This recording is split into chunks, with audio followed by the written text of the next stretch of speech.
hour.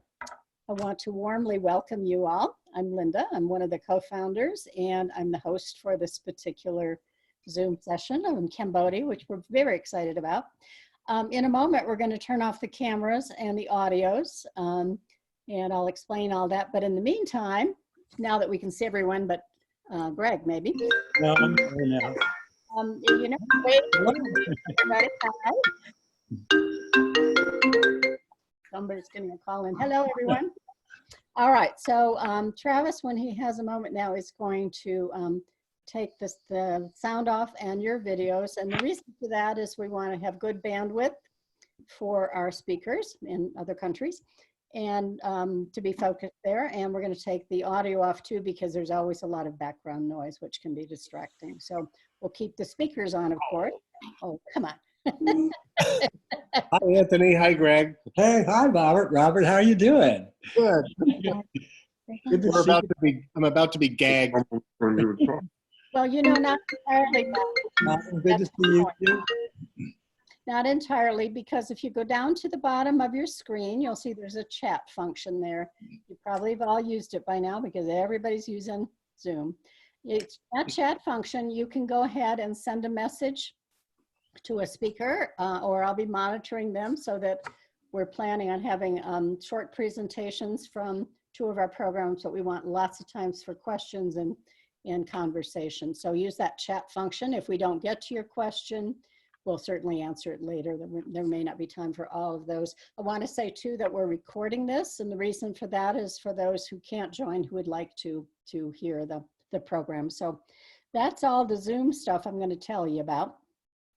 Now, this is our fourth GoPhil Zoom, virtual Zoom program featuring our partners. We started with Guatemala, then India, then Nepal, and now we're on Cambodia. We're featuring two of our program partners in Cambodia. And in 2 weeks, June 3rd at 6:30 Mountain Time, we'll be doing Vietnam and Laos. So we're really excited. We've gone then through most of the countries we work with and choosing one or two partners at a time, and then we'll start again with other partners. So we've chosen those partners who had the most immediate needs as the ones who were first in the queue. So watch for more there. Most of you are very familiar with GoPhil, but let me just say a few words to kind of ground us. We're going into our 10th year, very exciting. We really work with grassroots partners, organizations that support communities, small communities who really are working to gain access to health, education, and human rights. And that's so important. The way we approach all this is through a listen and learn approach and attitude, rather than solve and serve and solve. So we recognize that we really want to be community focused, community led, understanding that communities that, for example, our partners are going to speak about, understand their issues and understand what good solutions could be, rather than us coming in and telling them what to do.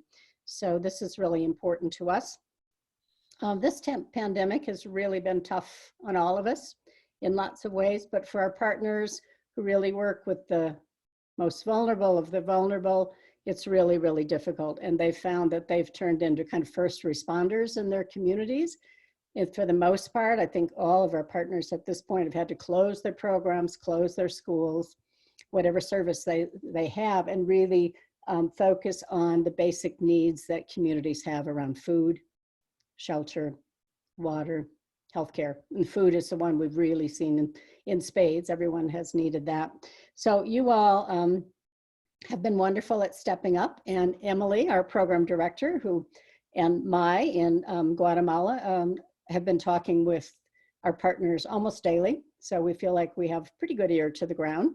And it's 2 o'clock in the morning, I think, 1 o'clock or 2 o'clock for Emily. So she's not joining, but she says hello to all of you, and she's sorry she's missing this. And I am too, actually. It'd be great to have her here. GoPhil, you may or may not know, signed a pledge with the Council on Foundations. We're one of more than 700 foundations that have signed a pledge to be flexible, to make it easy for our partners to receive support in this very difficult time. So we've really worked on our processes to make them more efficient, speedier, and to date, I think we've sent out 14 grants over a period of just a matter of weeks. some of those grants were requested only a day or two before we were able to send the support. So we really are very serious about being focused on our partners, what their community needs are, and making it as simple as possible to get those resources. So let me turn to our first guest. We have two program partners with us, HUSK and Frieda Shine, and we're thrilled to have both. We're going to start with HUSK. They are located in Siem Reap, Cambodia, same as Frieda Shine. HUSK was founded by Anthony and Fiona, who have joined us here, in 2008, but they're one of our oldest partners. We've been partnering with them since 2011, and they really focus on grassroots solutions to decreasing poverty, alleviating poverty through education, through tools like their school, which teaches English, their vocational programs like the wonderful Softies program, healthcare like dental clinics, and water filters are just a few examples. We're so pleased to have SK, who is the on-the-ground manager for donor and communications, and he's going to tell us a little bit about what's happening right now with HUSK and the people they're working with, and then we'll ask Anthony and Fiona if they'd like to say a few words too. So very warm welcome to SK and Fiona and Anthony. Thank you for joining us, and take it away. And please do your chat, put your questions over here, and we'll try to stop now and then and get those, so we're pretty timely. Okay, thank you very much, Linda. Hello, Greg. Hello, Robert and Robin. How are you doing? Okay, as you know, nowadays in Cambodia, we also have affected with COVID-19, which is around the world it's happened. And especially in Cambodia, we have 122 cases, and all those cases are recovered at the moment. So at the moment in Cambodia, we have 0 cases, and hopefully this number will be stay forever. We don't want to have it again. But in that case, in Cambodia, we still not yet come back to the normal. Schools are still closed, the hotel and the other places still closed. For the school in Cambodia, we expected to reopen not until 1st of November, as the government, they trying to keep spread out of amount of people. So we understand that, because if it happen again, it's going to be very difficult for the government to control it. So we are following the government. So at the moment, in public school and the private school, they still have online learning, which is not really good, but at least our student had learned something from online. So example, the government at the moment in the countryside, in the remote area, they had sent their teacher to the village, and they asked the student, at least 5 to 10 students, to come together, and they remind the student about the lesson. So at least they can learn a little bit from their teacher in the village. But in the city, they still learning with e-learning, so which is good for them. But for countryside, they still just reminder by the teacher who come to visit them. And at our house also, we're trying to reach to the student as well. So at the moment, our teacher working every day. We clean our school, we prepare our lesson, and also especially our teacher, they go around to the village and meet our student and trying to teach them a little bit, not a really lesson, but we are like teaching them not to let them forget everything from what we had learned from the past. So every day our at least two of our teachers go to the village, go to the house, and ask them the lesson. And we found that their parents, they're really happy with what we are doing at the moment, because all of their children, when they are free at home, they have nothing to do. So they're playing game, they do nothing. So when they saw us come to visit their children, they're really happy, and they really want us to come every day and at least 1 or 2 hours a day. Yeah, which is really, really nice. Yeah. And back to our Softie ladies, after we've been no job for them to work, they have 0 income, and they are really difficult situation at the moment. But after we've got some fund that helping them to have some food, which is they're really happy now, because we got some donation that we got from Emily from GoPhil, so they can have their food, so they don't worry about the food that they're supposed to have now, because myself and Sandap, we go most every day to the village, and every week we had some grocery, rice, and fresh vegetable and fresh meat for them. So they are really happy at the moment. Yeah, and I think that's all from HUSK. Okay, SK, that's a great overview. I have some questions, but maybe Anthony and Fiona would like to say a few words first, and see if you have questions, just put them in your chat there and we'll try to get to them. Thanks. Thank you. It was a wonderful overview. So, Mom? I don't know. Can you hear me? Yeah, you're good. Yeah, so as SK said, it's a pretty terrible situation in the village, as it is over all the world really, but our school is shut.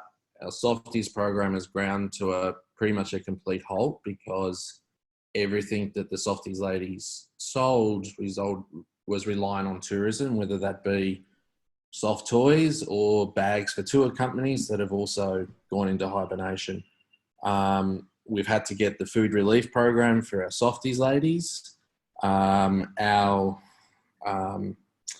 dental clinics that have been coming, they've had to cancel the July one, obviously. They're still hopeful for November, but it's probably unlikely. Our work experience program that would normally be running in August, September, once again is looking unlikely, because all of the places that the kids would go to generally are closed down at the moment as well. We're trying to look at what we can do now to take advantage of this time in any way, shape or form. So we've been speaking to some providers to come out and teach our teachers some basic computing. So Microsoft Excel, Word, Office. We've got a few quotes for that, and we're going to start that in June with a view that we can then use, one, teach our teachers, but two, then use those resources as the basis of furthering our computing program. That's coming in probably at around $500 a month in terms of the training and the transport. He's going to come out to the village and do it all in the village. So we're just really trying to make the most of a difficult situation and get some good learning into our teachers and get ourselves really ready and organised as best we can for when it does come back in November, if that's the date. It did surprise us a little when the school shut down in April. That was expected. We thought it would be short term. When they stayed shut in May, it was kind of, okay, that's interesting. Now with 0 cases, we were expecting them to reopen, but Hun Sen has been pretty clear that he doesn't see any reason to reopen them until 1st of November, which is the start of the normal new school year. Anthony, I have two questions, one on the screen and one I want to, yeah, good. Andrea has a couple. She's asking about the Beyond employees, so you could explain that briefly. What is the best way to help the village? And what about tourism and how is that, how has all this impacted Siem Reap, which is an enormous hospitality tourism industry? So those are great questions, Andrea. Thank you so much. I'd love to hear from SK and Anthony and Fiona on those. Yeah, so the entire Siem Reap industry is made up of tourists, and it's a tourist town, and there's zero tourism. So there's no plane, basically no planes in or out. There are a few, but you need to have the restrictions on, there's no tourists allowed. You need to have diplomatic visas and things like that. So there's zero tourism in Siem Reap. So most hotels are completely shut. Beyond, we've shut the doors temporarily, waiting to see it out. And so it's like a lot of the world really, but we're in kind of hibernation and just waiting. Hopefully I haven't heard any official word, but the case numbers in Vietnam and Thailand are very small compared to the rest of the world. So we're hoping for a little bit of inter-regional travel. And we're very much hoping, Andrea, that GDR can be there soon as well. But we definitely understand that if that can't happen, there was bans on people traveling from the States that they've just been lifted, but the requirements to travel are still so stringent that it's effectively the same as what it was before they were lifted at the moment. Anthony, how are, SK, Fiona, how is the government involved besides the sort of opening and closing of things? Are they engaged in any way in supporting communities or anything like that, or not really? No. Well, they're not supporting us. Just asking, okay. But that's nothing different. I mean, we haven't had government support in the 11 years.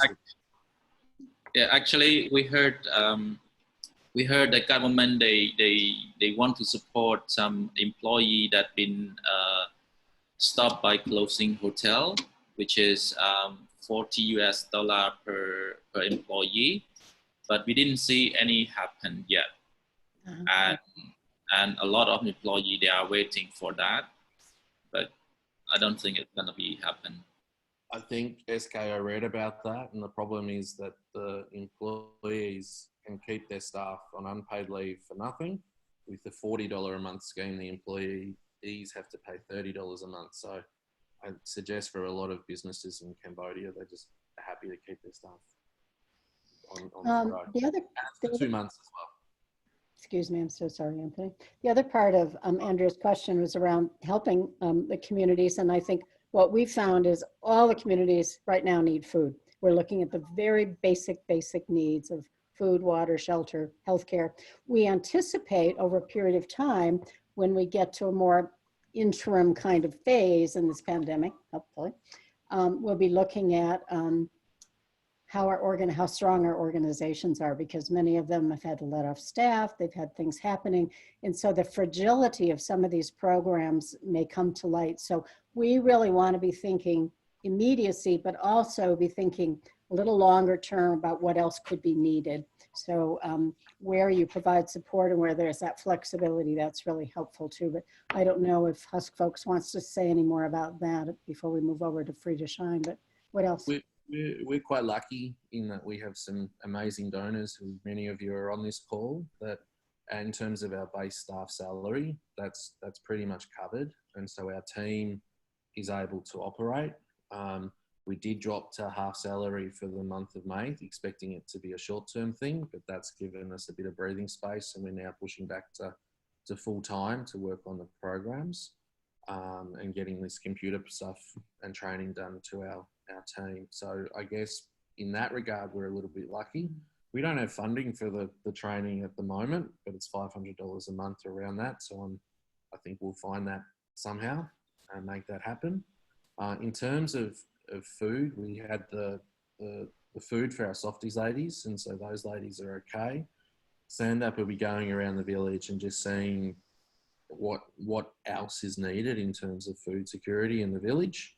But it's it's incredibly frustrating because over the 11 years that we've been working in that village, it had got to the stage where a lot of that basic stuff we were doing in other villages. We kind of not fixed Compound Village, but had got it to a level that it was quite self-sustaining. And you realise how fragile that is when, you know, in the space of 2 months with people being out of work and stuff like that, that they have really dropped back into the area where food is needed. So we're also trying to do as much of the food purchasing from within that village as well, just to try and provide a wider spread and benefit with that money. So as much as possible, Stand Up and Sokheurm are purchasing that within the community, and that's, you know, whilst it's not huge, it provides some more reach and support for the rest of the people that are in the village as well. And there's one more question, and then we'll move over to Frieda Shine and then have a big open discussion as well. But there's a good question here, SK, about the safety precautions your staff are taking when they're going out to the communities, as you mentioned before. Are they wearing masks? What are they doing to protect themselves and those they interact with? Yeah, at the moment, everyone using masks, and also we always have alcohol and hand sanitizers with everyone. So we use it very often. Okay, Yeah. So no problems with that then? Okay. No, no problem. Yeah. All right. Okay, if all right with everyone, we'll shift over to Frieda Shine and hear about what's going on there, and then some questions, and then open questions overall about Cambodia, Siem Reap. So we're very fortunate to have Nicky, who's the founder and director of, she's in Australia, but she's founder and director of Frieda Shine, and Tariq, who joined us a little later. Hi, he's the manager of communications, and he's a former PEPI student. So PEPI is one of our partners in Siem Reap as well. So we're thrilled to see you. I just want to say, and I want to also say that, I don't have it here. I was going to say Nicky. Nicky is the author of a book. What's the name of Do What Matters? Do What Matters. Yep. Is the author of a great book. So anyway, Frieda Shine was formed in 2009. It focuses on the really important access to education for at-risk girls, young women, trying to reduce the risk of trafficking, ensuring more possibilities of success in their lives. They focus on education, basic needs, food and water. They do regular visits and monitoring, which has been adjusted, I think, just like HUSK, and we'll hear about that. Social work support, which is great because it really, they're able to look at the whole picture for a young woman. And then community education about trafficking. We'll probably talk a bit about trafficking and some of the risks that are inherent in this pandemic right now with that. But we're going to start with Nicky, and she'll do a little bit of an overview, and then we'll move to the ground to Tariq. Amazing. Thank you so much. I'd like to start by saying thank you to GoPhil and the donor partners of GoPhil, and particularly in relation to two things that you mentioned in the beginning, which is that you've been so quick to respond and make your processes quick and easy, which is so important in a time like this. So I thank you for that. And also for the feedback we've had from your donors about them being in it for the long term with us. So that really helps us feel supported in a time like this, when we have people saying, we're here for you right now, but we're here for you long term. So thank you for that. To build upon HUSK's update, because they've already given a lot of what I would need to say. So thank you for that.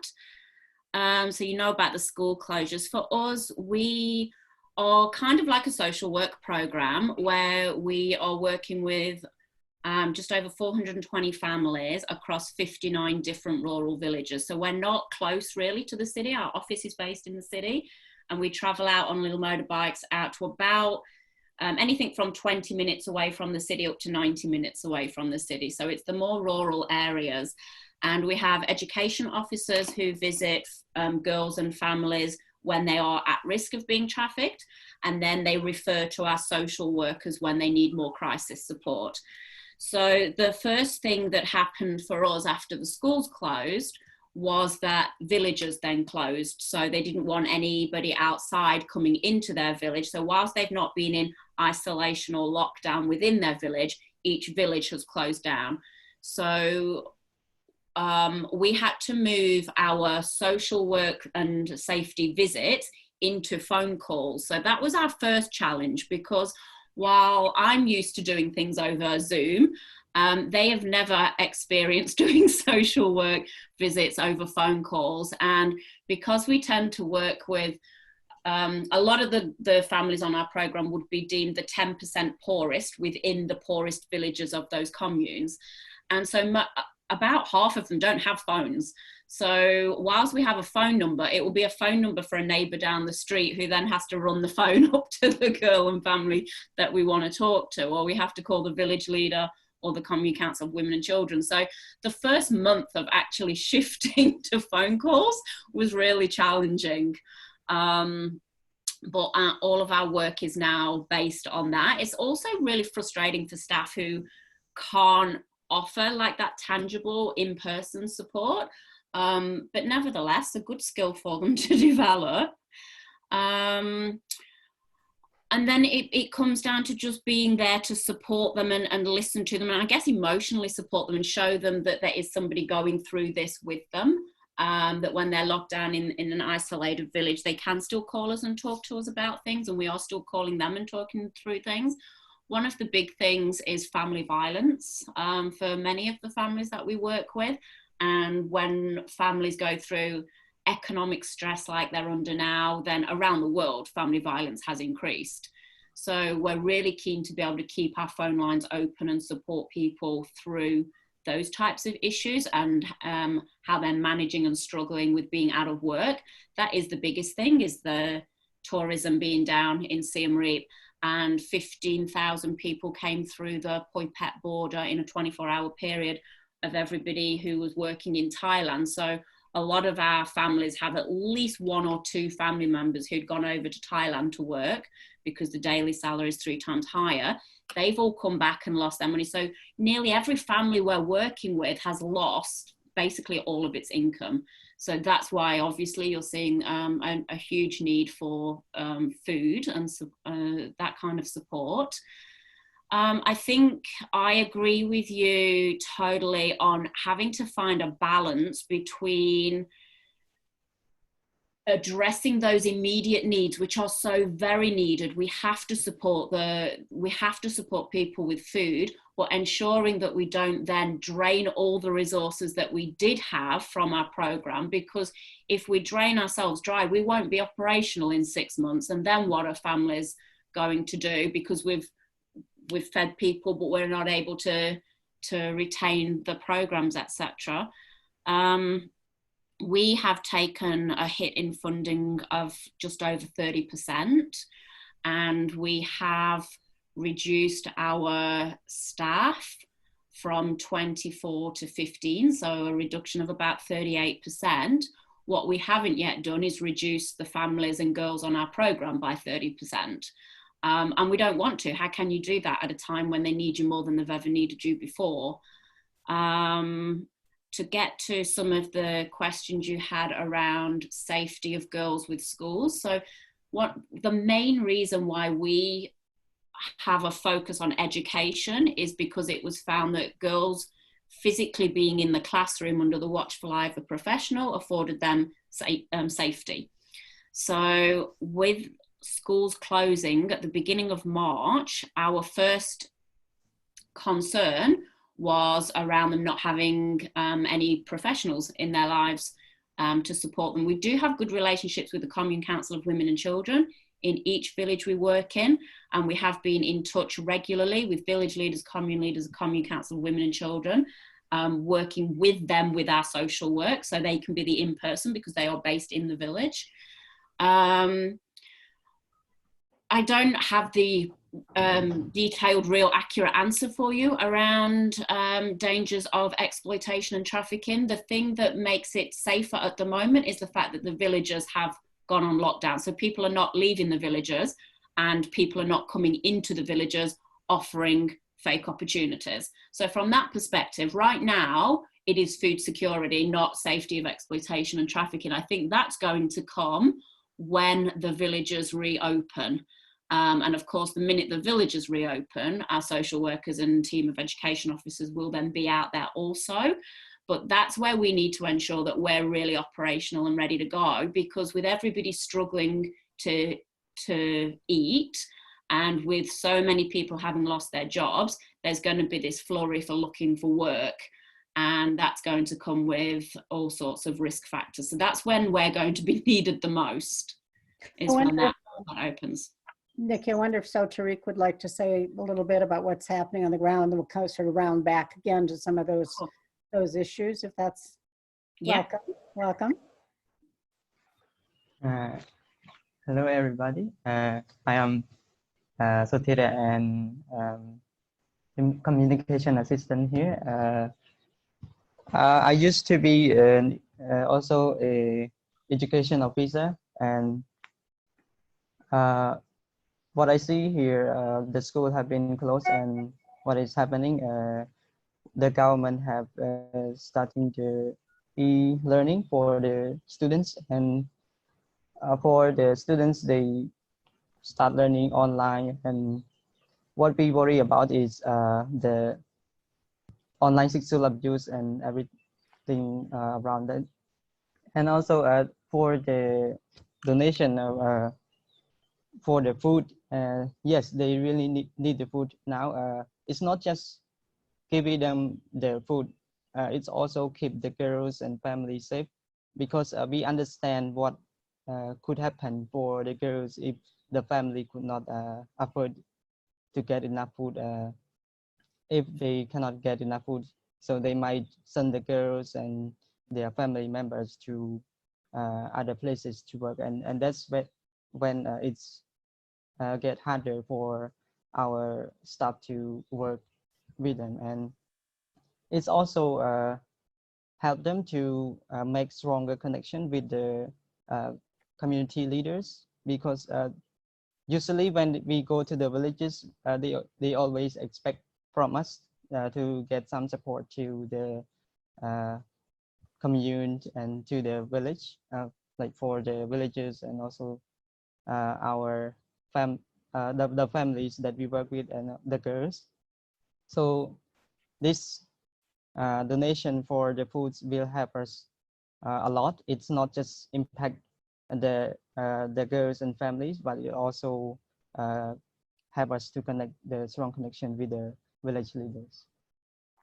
I wonder I think a lot of your girls live with, obviously they're in their family units, but grandparents too. And I wonder about the risk of COVID with all of that, and what concerns you might have there.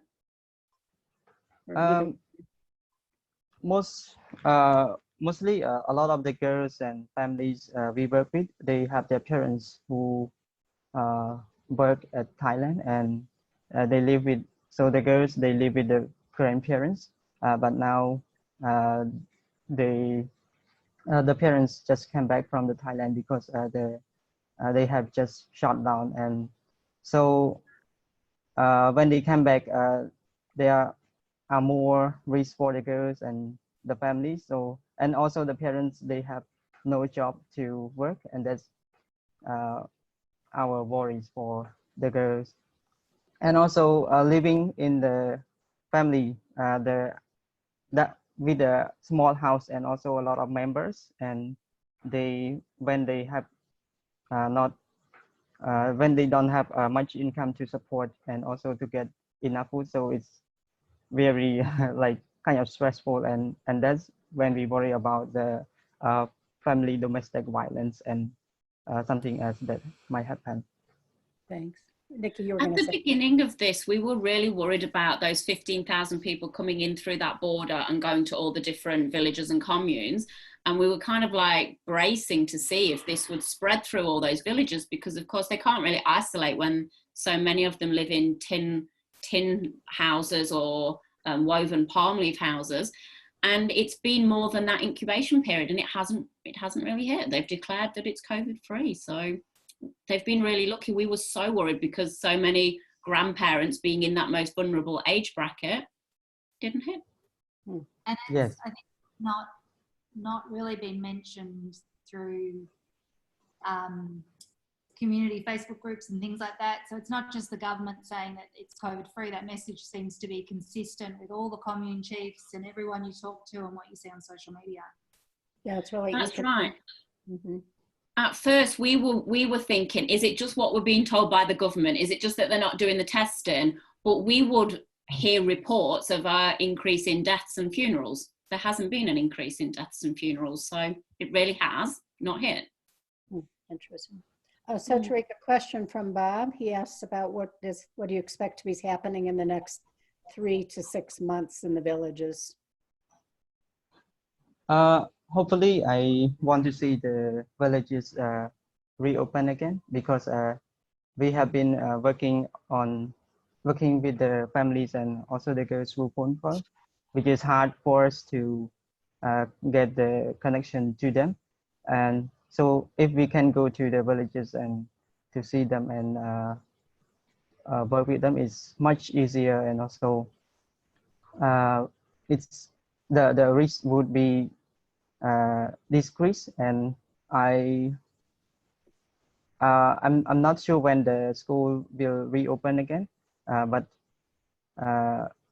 hopefully the government could do something to have the girls and also the students across the country, because e-learning, it does not work well for all the students, because a lot of our girls do not have access to the internet and also the phones and computers. So we have been trying to remind the girls and the families how they can use the phones effectively, but a lot of the girls that we have been working with, they don't have access to those phones and computers. A lot of changes in how you do work, what's going on. There's a question from Andrea that relates to hotel and restaurant workers and losing their jobs or lack of tourism. I also want to comment that I think in a conversation I'd understood, I think from Nicky, that some of the restaurants are actually, though, collaborating on some opening their restaurant for some activities. So any of you, can you speak to kind of what's happening with that whole restaurant hotel industry as far as folks losing their jobs? What are they doing? I'm not sure about that. Okay. But I have seen some restaurants start open again, but they do something else.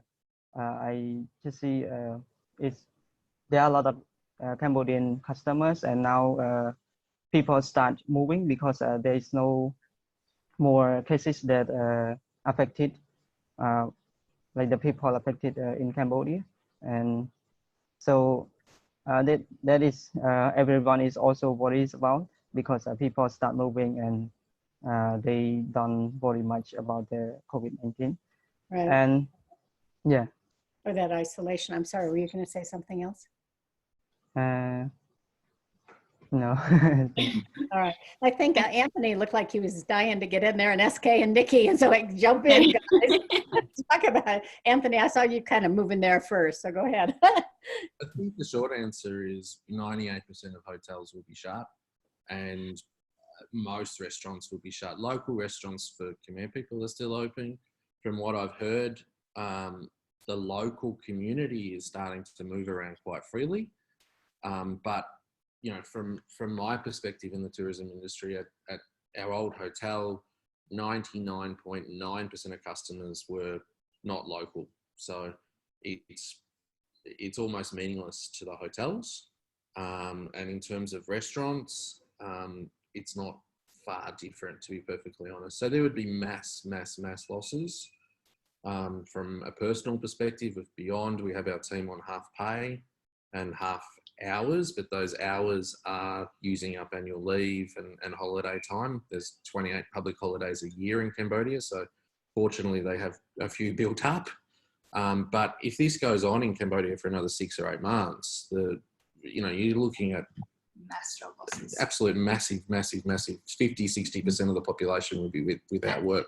And the hard part is that this is coming off a couple of years of very low tourism numbers. So it's not like these businesses were doing really well and having money in the bank. Most businesses had 2 to 3 years of struggle with tourism numbers for the bulk of, maybe not the inflated numbers with Chinese tourists, but the Western tourism market certainly dropping away. So it's difficult right now, and unfortunately, the longer it goes on, it's going to get a whole lot worse. Yeah. And so I think the hope or the feeling is that we'll be in a position to open up at least to inter-regional traffic, Vietnam, Thailand, Hong Kong, maybe China in the next couple of months, and that might see something, but the risks of that are obviously there. Cambodia won't remain COVID-free. Obviously, it's going to come back at some point, and what happens there is something that needs to be managed. But yeah, at the moment, it's really, really bad, and in 6 months' time, it'll be devastating. I think the big concern is high season's approaching, and so the window is getting smaller and smaller for things to actually open back up to capitalise on the busy season. And so you miss the busy season at the end of the year, and it's really recovery then is relying on it being next year, regardless of when it opens up. Nick, you were going to say something there. I think tourism, being like hotels and cafes, restaurants, is going to be significantly down for at least a year. It's not going to increase much, even if Cambodia opens its borders and it can start up. Like here in Australia, they're talking about nobody traveling until next year. So I think that's going to be massively affected. I hadn't personally heard of lots of cafe and restaurant cooperation. It was Jaywalk who mentioned that on a previous call. All I've really seen is people, expats who own cafes and restaurants and hotels have been really striving to pay their staff, even if it's 50% or 30% of a salary, even though they're not really working. But that was at the beginning when they were expecting it to maybe be a month or two. How they're going to afford to do that long term, I think you're going to see a lot of businesses closing down, which is what we've seen as well in Australia, is people managed it for a month or two and then they started collapsing. We have seen a couple of restaurants actually give food out to people who want to go in and collect the food. So some people in the city who wanted to do that. And then I also saw people turning to their previous customers asking for donations. So some of those cafes and hotels are paying a part salary based on donations. So then you've got a higher, I guess, competition for the donor dollar from that perspective. But how long it'll be before they get their jobs back in hospitality, or how quickly Cambodia can turn to other industries and find work, I think that's why we have to not just look at what do we do for the next 3 months, but what do we do for the next 2 to 3 years, because it's going to be a long recovery. They're talking in Australia, it's taking 10 years for certain families and businesses to recover. So I think Cambodia, we really need to be looking at the next 2 to 3 years soon. A really good point. A question from Bob. I've had the same question too for HUSK, and that is, can the Softies ladies make, he's saying hundreds of millions of masks for the US, but have the Softies ladies been asked to make masks? Is that no? Can you get that happening? Or? Yeah, if someone can find a home for them, an order, I don't know that we can do 100 million. Well, some portion. but we'll do as many as we can. We've got 7 ladies that are itching to work. So masks don't take long to make. So theoretically, we could do a lot, but there are 1 or 2 people doing them, and I guess we haven't investigated it too thoroughly because the initial feedback was an inability to get materials that will prevent the virus particles from coming through the fabric. So there's the cosmetic mask, I guess, versus masks that have some sort of certification. A lot of people are wearing cosmetic masks here. That's true. Yeah. SK, were you going to say something about that too, or no? about the masks? Or Softies ladies, no? Yeah, actually, they can do the mask, but as Anthony mentioned, I don't know, they can do 100 million masks, and I'm not really sure the mask that made by clothes, it's really work well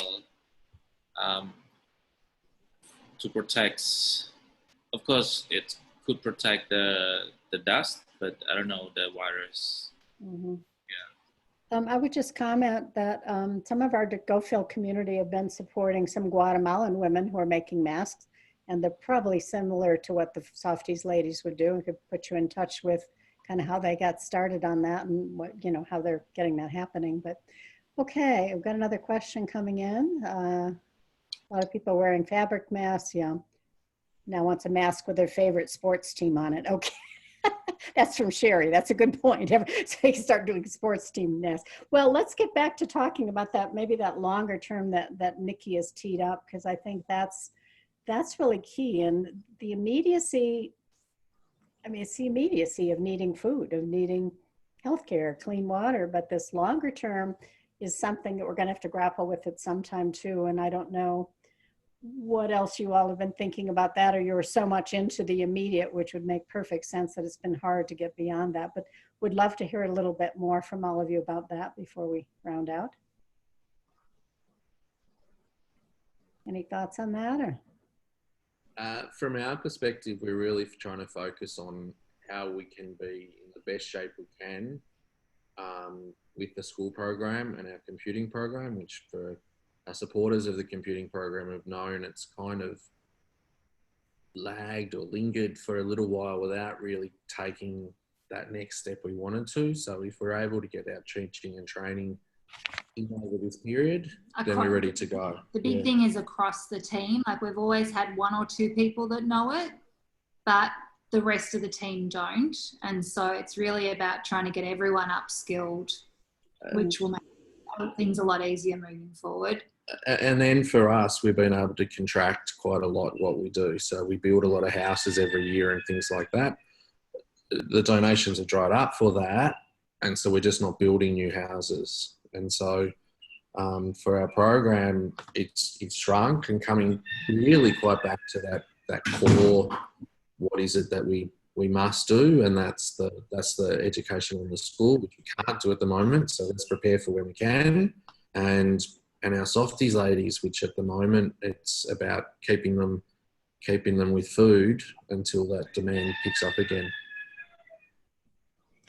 Well, it's a tough question, and I don't expect that we get it resolved today, but at least I want to be sure we teed it up. I have another question here, but Nicky, did you have anything else to say about that? You look like you might, or not? For us, it was our program is ready to go. The moment the village is open, our program is ready to resume as it was before. The need will be greater than it ever was before, and we're down 38% of staff. So we're going to be completely, completely inundated. But we're ready for that. Our issue is the funding to be able to keep the 15 staff that we now have, so that we don't lose another 9. Yeah, that's the main thing for us. Big issue. Got a question here, more immediate need. We have maybe time for another question or two before we wrap, but this asking about how, when you provide food relief, how does that not create conflict with, say, neighbors or others in the village who don't get that food relief? That might be for SK and Sotheareak to talk about how that's received in the villages when you take food, but it's not for everyone. That's a great question. We have been discussing with our team, and so to deliver the food to the families we work with, and so now the government requires us for the tuk-tuk drivers, and we have been trying to get the tuk-tuk driver's license, and we have been working with the community leaders, the chef of the village, and also the community council for women and children, how we can provide the food to the families. And we will try our best to get ourselves safe and also the families. And we have not get the result yet how we can go to provide the food to the families by not creating conflict with the neighbors. But we hopefully can talk to the neighbors why we provide the food to this family and not that family. What what do they need? They really need, and also we are gonna hopefully we can talk with them and try to not get them feel disappointed or kind of unfair. Yeah.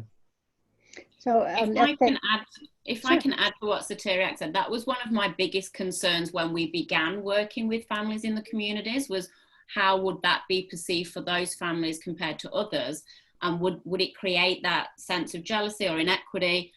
Because they know that we work with the ones that are struggling the most, they've actually helped refer families to us, so there isn't that sense of unfairness. They actually work with us and say these families are the ones most in need, and then we make sure our application process, including for the rapid response food packages, the application process is transparent so that families understand why they've been chosen over other families. And in terms of the rapid response, it's been specifically those that have lost their income and been most affected by COVID.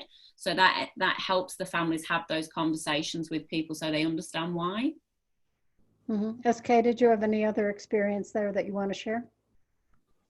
Yeah, for us, we found it's a bit easier because we have Sandap who come to the village every day, and we work really close to the leader of the village, and they really know which family that we should help them.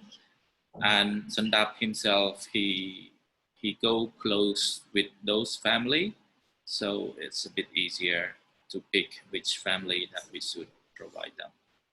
Okay. Did food relief about 10 years ago for 3 months, and just as Nicky said, what we found there was that people in the village were actually coming forward and telling us who we should support. So it really was quite amazing not to see the jealousy type issues, but the really supporting community issues. So yes, it is an issue, but it's not as big an issue as you think it would be. Yeah. That's wonderful. That's, yeah, wonderful humanity. We've got a few more minutes. I do want to mention that we have a couple other programs that our partners in Siem Reap that we're also supporting. Jaywalk and Pepe have had needs as well, and they're all related to food at this time as well. Likely next time we get to Cambodia Zoom, we'll be talking with them, so that'll be great. But I want to say what amazing partners we have in Southeast Asia. They have actually on their own decided they wanted to do regular Zoom calls and collaborate and commiserate on what's going on, what they can learn from each other, how they can help each other, kind of tying on to what you already said about communities wanting to do that. We are a community as well, and it's been absolutely beautiful to see. And some of the folks on the call have supported some of those Southeast Asia network meetings as well as others around the world. And it's, you know, it's just really paying off in the sense of feeling a togetherness, and that's great. I want to thank you all for joining us this evening. We appreciate you're all in a different place, and we totally respect that and honor that. If you so feel moved to share what you've learned today or share the tape or our Rapid Response Fund, which helps these programs in need, then we'd be very grateful for that. But that is an individual decision, of course. I want to see if the speakers have any last words before we close. We have just a couple minutes. Anything else you want to close with before we finish? I guess we would just love to thank you, Linda and GoPhil, and just thank everyone else who's on the call. Your generosity is the reason why these programs still exist today already. It's just been huge. So big thanks to everybody. Sure. Anything else? Same, just add to that, a huge thank you for being in it with us.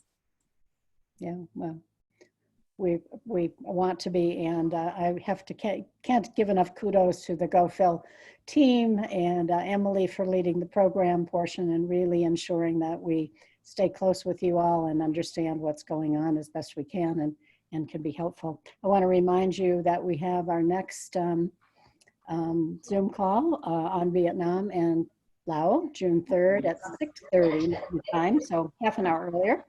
Thank you again for joining, and stay safe and well. And on the screen, you'll see the Rapid Response Fund. You can see how you can click that link to understand more about it. It really is all about helping meet these very immediate needs, and then the more long-term needs as we get into that too. So thank you again. Have a nice evening or morning if you're in Southeast Asia or in Australia, or wherever you're at. You're having lunchtime now. So, all right. Thank you. Thank you. And to Travis.